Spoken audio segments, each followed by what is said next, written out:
नमस्कार दोस्तों, NBT life में आप सभी का स्वागत है और मैं हूं आपके साथ तनप्रीत। एजुकेशन के इस वीडियो में आज हम बात करेंगे उस टॉपिक पर जो टॉपिक आजकल के बच्चों के लिए सबसे ज्यादा इम्पोर्टेंट और एक्साइटिंग है।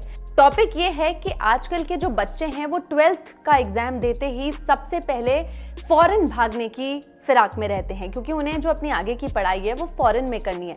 लेकिन क्या आप जानते हैं कि जो फॉरेन में पढ़ाई करने के लिए आपको प्रोसेस से गुजरना होता है, उसके पीछे कई बार कितने स्कैम्स होते हैं।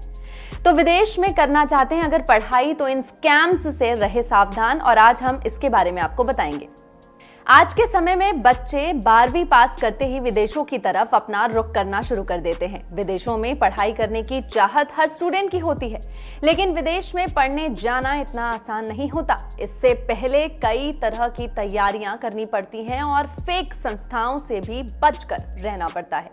कुछ बातों पर ध्यान देकर आप आसानी से इन स्कैम से बच भी सकते हैं। तो क्या है वो बातें, चलिए जानते हैं। सबसे पहला, विदेश में पढ़ाई करने का प्रोसेस क्या है। सबसे जरूरी, किसी भी प्रोसेस को करने के लिए आप अपनी तरफ से पूरी तैयारी और रिसर्च करें ताकि आपका पैसा बर्बाद ना हो, क्योंकि बाहर पढ़ने के लिए लाखों रुपए खर्च किए जाते हैं। और अपनी रिसर्च में इस बात का आप ध्यान रखें कि आज विदेशों में पढ़ाई के नाम पर कई स्कैम्स भी होते हैं।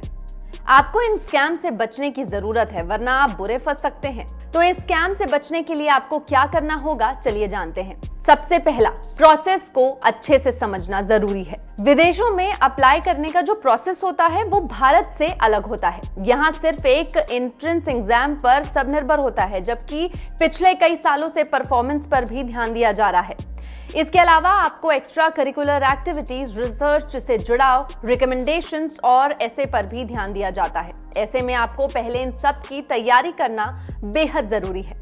अब बात करते हैं दूसरे सबसे इंपॉर्टेंट बात की, जो कि है एजेंट और काउंसलर के बीच में आपको फर्क समझना कितना जरूरी है। आप क्या जानते हैं कि एजेंट और काउंसलर के बीच क्या अंतर होता है? एक बहुत ही थिन लाइन होती है दोनों के बीच। अक्सर लोग इन दोनों में बेहद कंफ्यूज हो जाते हैं, तो इसके लिए आप इन बातों को ध्यान रखें कि आपका बेस्ट इंटरेस्ट जिसमें है वो आपका एजेंट या काउंसलर ध्यान दे रहा है कि नहीं। इसके लिए आप ये देखें कि एजेंट या काउंसलर आपको उन यूनिवर्सिटीज में अप्लाई करने दे रहा है या नहीं जो आपके इंटरेस्ट में है या जो उनके पार्टनरशिप में नहीं है। तीसरी और सबसे अहम बात, फॉर्जरी ऑफ फाइनेंशियल डॉक्यूमेंट्स, जो भी दस्तावेज होते हैं उन पर बात करेंगे। विदेश में पढ़ना इतना आसान या सस्ता नहीं होता। इसके लिए काफी पैसा खर्च करना पड़ता है। पैसे जमा करने के लिए फाइनेंशियल डॉक्यूमेंट्स में कोई फर्जीवाड़ा या गड़बड़ ना करें। अगर आप एक बार पकड़े गए तो आपको हमेशा के लिए वीजा के लिए अप्लाई करने से बैन कर दिया जाएगा। अपने फाइनेंशियल डॉक्यूमेंट्स को हमेशा संभाल कर रखें और सही तरीके से रखें। चौथा और इंपॉर्टेंट बात, वीजा स्कैम्स।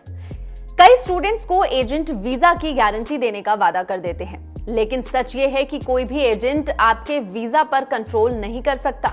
एजेंट पर विश्वास ना करें, क्योंकि ये अपने फायदे के लिए आपका नुकसान करवा सकते हैं। इन मामलों में सावधानी बरतनी बेहद जरूरी है, वरना आप वीजा के साथ अपने पासपोर्ट से भी हाथ धो सकते हैं।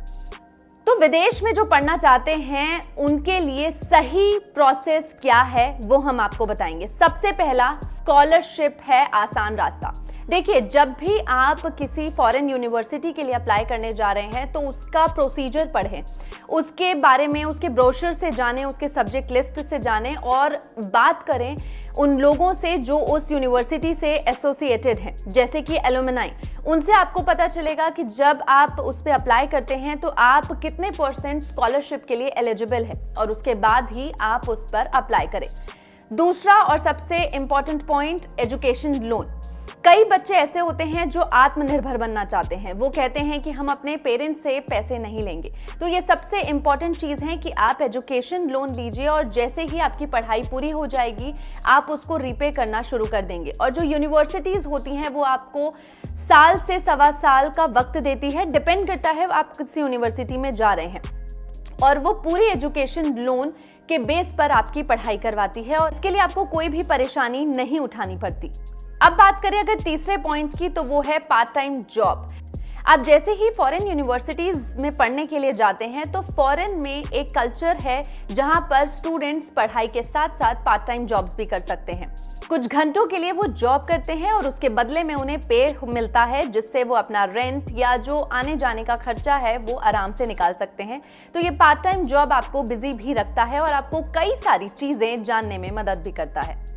फोर्थ और सबसे इंपॉर्टेंट पॉइंट ये है कि क्या आप जानते हैं कि यूनिवर्सिटीज भी अंदर अपने रोजगार देता है। कई यूनिवर्सिटीज ऐसी हैं जो आपको पढ़ाई के साथ साथ वॉलंटियरिंग का भी ऑप्शन प्रोवाइड करती है।